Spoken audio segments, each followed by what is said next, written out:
Des riverains du lac Bleu à Saint-Hippolyte lèvent le drapeau rouge. Ils dénoncent la destruction de milieux humides dans le cadre d'un projet immobilier et plus généralement, ils déplorent le manque de vision de la municipalité. La cadence du développement immobilier s'est fortement accélérée ces dernières années à Saint-Hippolyte.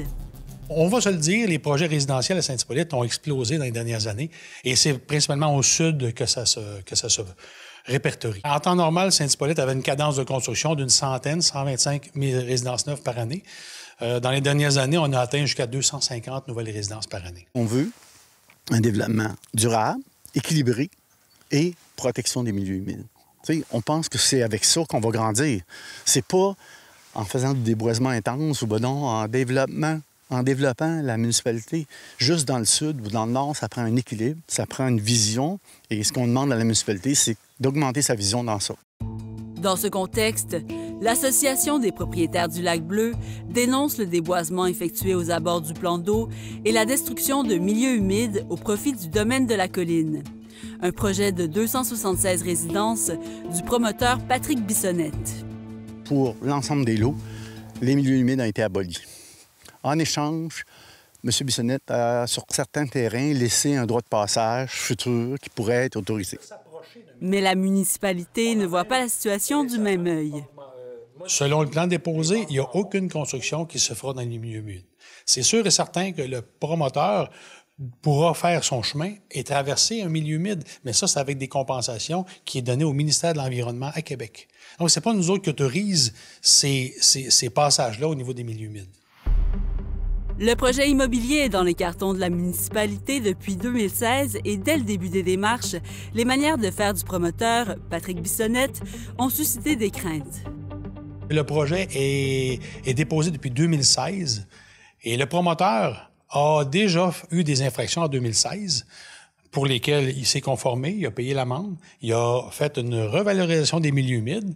Et puis par la suite, on a travaillé en collaboration avec le promoteur pour récupérer et protéger les milieux humides. En 2018, le promoteur a obtenu l'autorisation du ministère de l'Environnement pour construire un réseau de chemins et procéder au rembrayage de 10 marécages et une tourbière. En 2018, c'est là que ça a vraiment débuté.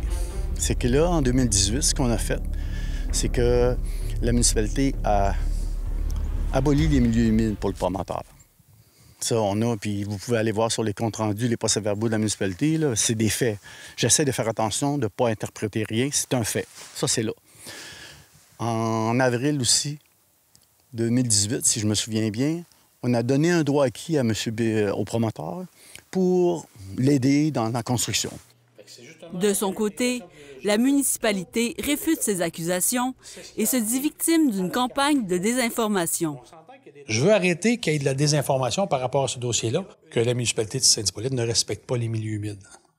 Et pour moi, c'est une très grande offense, parce que je suis résident de Saint-Hippolyte depuis 3 générations. J'ai tout vu les projets de développement. Je peux vous assurer que depuis que je suis rentré en poste, en 2021, j'ai demandé à l'administratif d'être plus sévère et de faire respecter sa réglementation.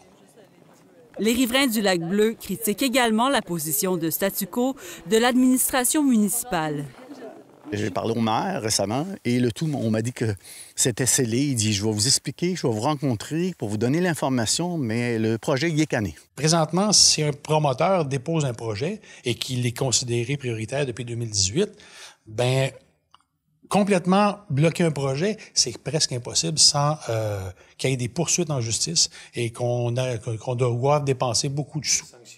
Bien qu'Yves Dagenet ait été élu maire en 2021, il n'est pas un nouveau venu sur la scène municipale. Le projet du domaine de la colline a été accepté en septembre 2016 par une résolution qu'il a appuyée à l'époque en tant que conseiller municipal. Monsieur le maire, il était dans l'autre équipe avant. En 2018, Monsieur le maire était le maire suppléant. C'est lui qui a aboli les milieux humides. C'est lui qui a donné un droit acquis. En février 2018, Yves Dagenet est le maire suppléant lorsque le conseil municipal vote en faveur d'une servitude de non-construction à des fins de conservation, considérant que le projet de développement résidentiel du domaine de la colline implique la destruction et la perte de milieux humides. Si on était contre l'ensemble du développement résidentiel. C'est ça, et la municipalité s'est pas objectée, elle avait le pouvoir de le faire? Possiblement qu'elle avait le pouvoir de le faire. Outre le déboisement et la destruction des milieux humides, les riverains s'inquiètent aussi quant à la capacité des infrastructures à supporter un tel développement, et plus particulièrement pour l'approvisionnement en eau potable. Nous, on a tous des puits ici. Il n'y a personne qui a d'aqueduc. Et si on abolit les milieux humides, bien là, ça nuit à la nappe phréatique, la recharge. Parce que nous, on a fait faire une étude ici pour notre milieu avec tout le bassin versant. Et la recharge, avec le nouveau projet, est à 87 %.